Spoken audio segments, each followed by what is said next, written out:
My dear friends, welcome to N K Baba chemistry classes. सबसे पहले मैं यह कहना चाहूँगा कि 25 तारीख को मेरी माँ का देहांत हो गई है, जिसके कारण हम अभी अव्यवस्थित हैं। फिर भी आप लोगों को पढ़ाई जारी रखने के लिए मैं चैनल से जुड़े हुए हैं, क्योंकि आना जाना और जो भी परिस्थितियां हैं वह तो विधाता के हाथ में है। लेकिन आप लोगों की जो पढ़ाई है, मैंने जो पहले कहा है कि यह मैं रेगुलर पढ़ाऊंगा। अभी तो मैं घर पर ही रह रहा हूँ, 10 दिन रहना पड़ेगा हमको, क्योंकि माँ का जो भी कार्यक्रम है उसको खुद को हमको करना है। तो मैं आपको इस चैनल से जुड़ करके जो भी सिलेबस है उसको मैं मेंटेन कर रहा हूँ। आप लोग मन लगा के पढ़िए, समय कम है, मैं अपनी फ़र्ज निभा रहा हूँ। आप लोगों को समय से पहले मैं कोर्स पूरा करूँगा और कर भी रहा हूँ, इसके लिए कोई दो मत नहीं है। बस आप लोग इस चैनल के माध्यम से पढ़ करके अच्छा रिजल्ट लाएंगे, क्योंकि ऑनलाइन और ऑफलाइन में कोई फ़र्क नहीं है। मैं आप लोगों को ऑनलाइन में भी ऑफलाइन से अच्छा बेहतर मैं पढ़ाने का प्रयास कर रहा हूँ। तो हमने पहले भी कहा है कि ऑर्गेनिक केमिस्ट्री को पहले समाप्त कर लो, क्योंकि वैसे तो हम 1 to 7 6 यूनिट तक हमने कंप्लीट कर रखा था। उसके बाद इम्पोर्टेंट क्वेश्चन आंसर भी करा रहा है, लेकिन साथ ही साथ उसको पहले जो हमने पढ़ाया उसमें बहुत सारे क्वेश्चन वगैरह के प्रैक्टिस में भी रखे थे। ऑर्गेनिक और इनऑर्गेनिक पूरा बाकी है, तो हमने सोचा कि ऑर्गेनिक ही पहले पढ़ा दे, और 2 क्लास लिए भी है। लेकिन आज का जो ऑर्गेनिक केमिस्ट्री है वह हमने अंतिम चैप्टर से रखा है। जो आपका 16वां चैप्टर है वह है दैनिक जीवन का रसायन, और उसमें कुछ इम्पोर्टेंट क्वेश्चंस वगैरह है उसको हम यहाँ पर पढ़ा रहे हैं, जो एग्ज़ाम से संबंधित हमारे दैनिक जीवन से जुड़ा हुआ चीज़ है। इससे यहाँ से क्वेश्चन आता है, तो इसको ध्यान में रखिए और पढ़िए, कोई फ़र्क नहीं है। मैं आपको हर हाल में रेगुलर पढ़ाऊँगा तो पढ़ाऊँगा, क्योंकि हमने कहा भी है कि परिस्थितियाँ जो भी हो, मैं ठीक ठाक रहूँ तो आपको मैं ज़रूर पढ़ाऊँगा, और विषम परिस्थिति में भी हम आपके सामने हैं और हम अपनी जिम्मेवारी को निभा रहा हूँ। आप अपने फ़र्ज को निभाइए, पढ़िए, निकट समय है। क्योंकि आप जानते हैं कि हमने कहा है कि हर घर शिक्षा अभियान जो मेरा प्रयास है, हम चाहते हैं कि आप लोग निराश नहीं होइए, आप लोग अच्छे से अच्छे ढंग से पढ़िए। यह बहुत अच्छा सुविधा है जो मेरे द्वारा पढ़ाया हुआ आपको घर घर तक आप पढ़ सकते हैं। तो ठीक है, मैं आज जो टॉपिक्स रखा है वह है आपको दैनिक जीवन में रसायन एक चैप्टर है, उसमें इम्पॉर्टेंट बातों की हमने चर्चा की है क्वेश्चन आंसर के रूप में, क्योंकि यह ज़रूरी है कि आप लोगों का निकट समय है। डिटेल तो नहीं करूँगा, लेकिन सिलेक्टेड बातों को जरूर मैं पढ़ाऊँगा जो परीक्षा में आएगा। है प्रति अम्ल से क्या समझते हैं? प्रति अम्ल से क्या समझते हैं? आप जानिए कि प्रति अम्ल जो है आमाशय, पेट जो होता है उसमें आवश्यकता से अधिक जो गैस बनता है, एसिड बनता है, अम्ल बनता है, जिसके कारण आपको बदहजमी, अनपच, तरह तरह की समस्याएं आ जाते हैं, गैस बनने लगता है।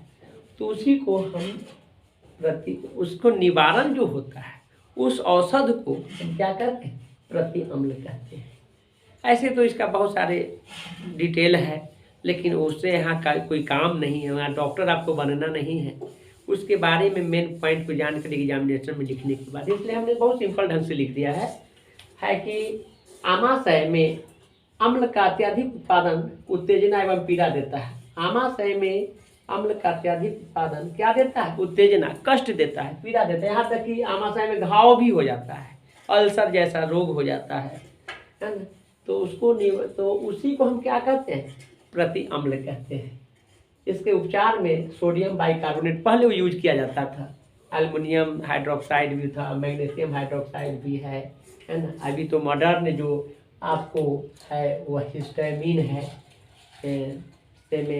सेमेडिटिन है, रेडिनिटिन है, जिसे जिनटेक कहते हैं, पॉपुलर मेडिसिन है, वर्ल्ड वाइड मेडिसिन है, सस्ता और सुविधा है, तो यह दवा काफ़ी पॉपुलर है। एक चीज़ और मैं बतला दूँ, मैग्नीशियम हाइड्रोक्साइड भी है, जिसे मिल्क ऑफ मैग्नीशिया कहते हैं। मैग्नीशियम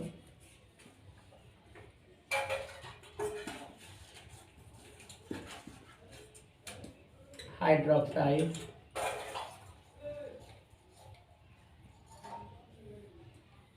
मिल्क ऑफ मैग्नीशिया के नाम से जानते हैं।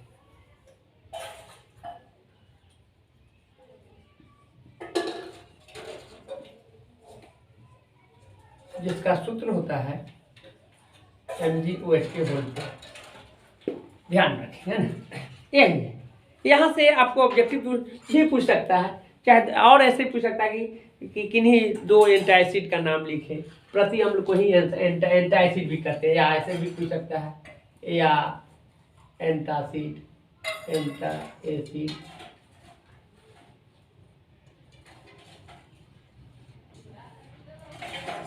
एंटासिड क्या है।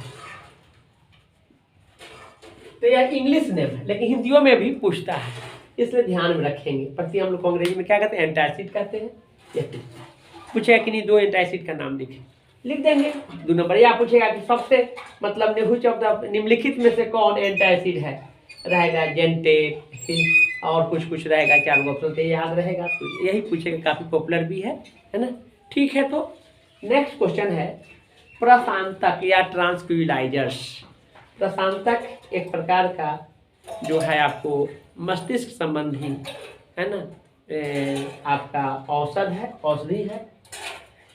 प्रशांतक जो है तो अब एक ऐसा रसायन, प्रशांतक रासायनिक यौगिकों का वह वर्ग है जिनका उपयोग तनाव तथा छोटी या बड़ी मानसिक बीमारियों के लिए किया जाता है। तनाव में हो, टेंशन में हो, डिप्रेशन में हो, तो उस औषधि को दे करके उसको अच्छा फीलिंग कराते हैं।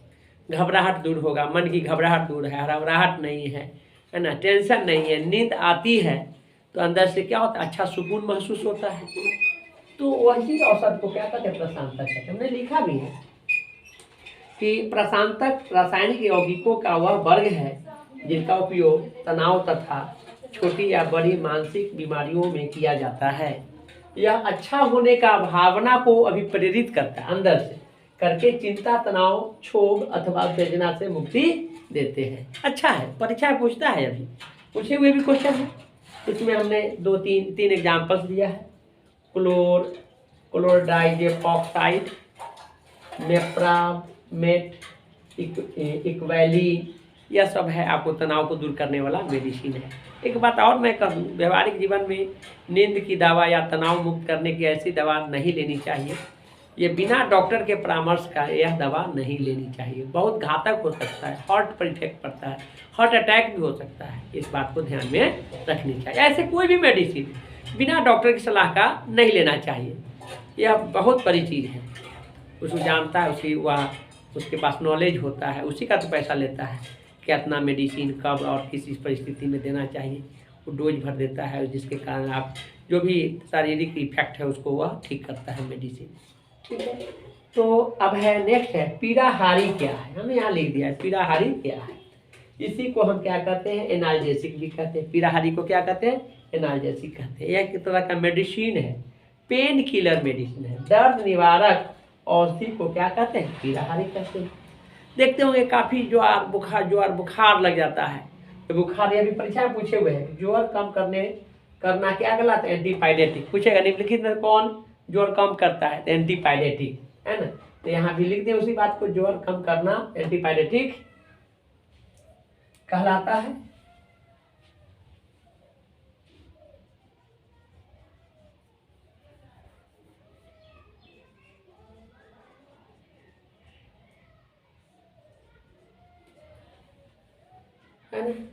इसका एग्जाम्पल है एस्प्रिन, बहुत पॉपुलर मेडिसिन है। पैरासीटामोल, ये तो बहुत लोग जानते हैं, हर घर की यह मेडिसिन है। देहात में दर्द हो, हल्का फुल्का फीवर हो, तो वह आपको पैरासीटामोल दिया जाता है ना। तो ये पैरासीटामोल है। कोरोना में भी पैरासीटामोल तो हर घर में डॉक्टर भी ऐलान किया थी, सरकार के द्वारा भी ऐलान किया गया था। आप यहाँ तक कि आप जो वैक्सीन लिए उसमें भी पैरासीटामोल का एक टेबलेट दिया करता था। तो यह पॉपुलर मेडिसिन है और इसको बुखार के रूप में उसका यूज किया जाता है। वह एनाल्जेसिक है ना। पीड़ाहारी को क्या कहते हैं? एनाल्जेसिक भी कहते हैं। पूछता है कि निम्नलिखित में से कौन एनाल्जेसिक का रहेगा? एस्प्रिन, पूछा हुआ क्वेश्चन है, देखेंगे। तो एस्प्रिन यदि पैरासीटामोल है तो दोनों हो जाएगा, कोई दिक्कत नहीं, ऑप्शन में जैसा रहेगा। नेक्स्ट है प्रतिजैविक या एंटीबायोटिक क्या है?